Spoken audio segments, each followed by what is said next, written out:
En se levant le matin, un jeune Ivoirien vivant en France rentre dans sa piscine pour prendre son bain, mais disparaît mystiquement et se retrouve en Côte d'Ivoire à cause de son père et sa mère, histoire mystique, la team HPH. C'est vrai que les Africains ont un grand talent, s'il vous plaît. Priez sans cesse et surtout de ne pas oublier que nous sommes dans un monde là où il y a plusieurs mondes, la team HPH. Cette histoire, ça se passait entre la Côte d'Ivoire et effectivement la France. Voilà un jeune Ivoirien vivait en Côte d'Ivoire avec son père et sa mère. Alors son père avait quand même des possibilités à cette époque-là, travaillait dans une société qui occupait un beau poste en Côte d'Ivoire. Donc la famille vivait à Abidjan. Voilà un jour, le couple-là vont véritablement chercher à envoyer leur fils unique là, ici en France. Donc ces derniers vont se battre à vendre même les biens qu'ils en avaient pour que leur fils vienne en Europe pour continuer les études, ainsi véritablement de faire sa vie ici là. Alors les parents vont faire en telle sorte que ce dernier vienne en Europe. Après avoir obtenu son visa, leur fils vient en Europe pour venir continuer les études. Au départ, il est resté en contact avec ses parents. Dès qu'il a pu finir les études, voilà comment il a trouvé une femme camerounaise dont ce monsieur-là a pu, véritablement à travers cette femme camerounaise-là, puis changer son statut et avoir ses papiers définitifs qui ont permis vraiment de vivre. Donc sa vie était bien. Voilà, tout s'est passé bien. Maintenant, du côté de ce parent qui était resté en Côte d'Ivoire, son père, à cette époque-là, venait de perdre le travail. Donc les choses n'allaient plus bien pour son papa en Afrique. Alors son papa, en voyant que les difficultés étaient maintenant à Abidjan, décide d'aller au village pour aller pour faire un repli au village. Donc son père, en arrivant au village, la famille, ses frères et ceux qui étaient au village, commençaient à se moquer de lui. Alors ce dernier-là, même avant d'arriver au village, il avait contacté son fils pour faire part à son fils par rapport à ce qu'il est en train de traverser, afin que son fils qui est en Europe puisse le venir en aide. Mais jusqu'à ce que ce dernier a quitté Abidjan pour aller au village, le fils avait bloqué tous les contacts. Son père et sa mère tentaient d'appeler le fils, le numéro ne passait plus. Et quand ils sont allés au village, le vieux était devenu un sujet de moquerie des villageois. Chaque matin, quand il passait quelque part, on se moquait de lui. À tel point donné, le monsieur ne savait pas quoi faire. Les mois se sont passés, les années se sont passées. Retrouvé entre une crise compliquée, le père n'avait qu'un fils unique. Alors, le petit qui était en Europe vivait sa best life avec sa femme dans un grand pavillon. Voilà, tout s'est passé bien.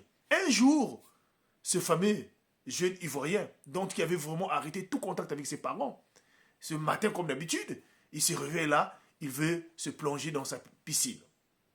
Un moment d'été très bien là. Il faisait très trop chaud, donc il voulait rentrer dans sa piscine. Alors, au moment qu'il se plonge dans sa piscine, vous n'allez pas croire. Quand il s'est plongé, voilà lui qui se retrouve au village en Côte d'Ivoire. Il se retrouve en Côte d'Ivoire. Et là, ça fait une... C'est-à-dire, il a été paniqué. Quand il a vu, il s'est retrouvé en Afrique. Aussitôt. Les gens l'ont vu, les villageois ont commencé à se paniquer. Son père leur dit, ça ne sert pas de se paniquer. Tu es bien en Côte d'Ivoire. Mais il fallait que tu viennes ici là pour comprendre que non, on n'abandonne pas ses parents.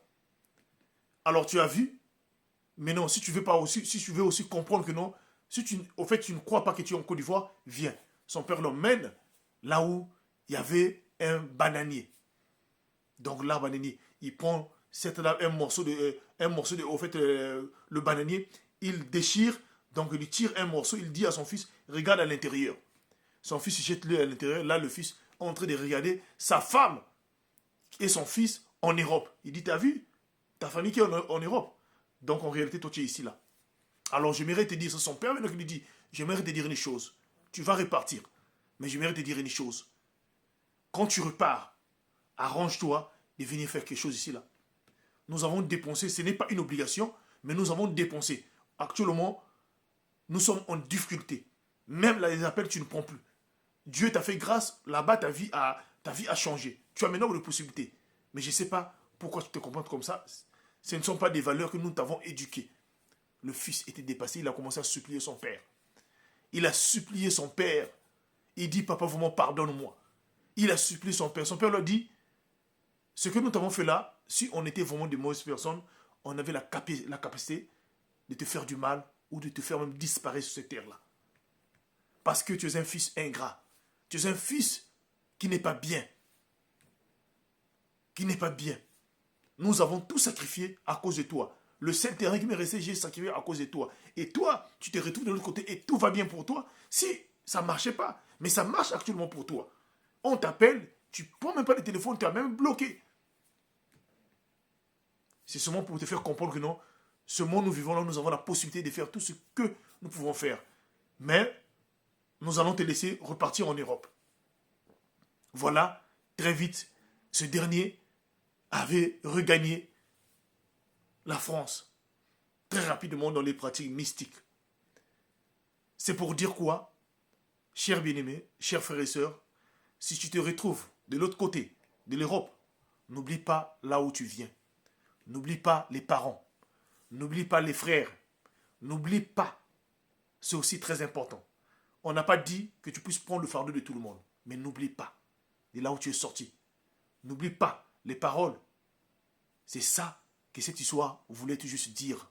Et surtout aussi, respectez vos géniteurs, s'il vous plaît. Respectez vos pères, vos mères, s'il vous plaît. Que Dieu nous soutienne, que Dieu nous bénisse. Car la parole de Dieu nous dit, enfants, obéissez à vos parents afin que vous puissiez vivre longtemps sur la terre. Ce ne sont pas seulement les petits-enfants, même les grandes personnes qui ont des enfants. Voilà. Parce que devant ces parents-là, vous êtes leurs enfants. S'il vous plaît, soyez quand même reconnaissants envers ces personnes-là qui n'ont certainement plus de force pour travailler et qui comptent sur vous. Que Dieu vous bénisse. C'était HPH, l'homme à plusieurs histoires. Je vous remercie.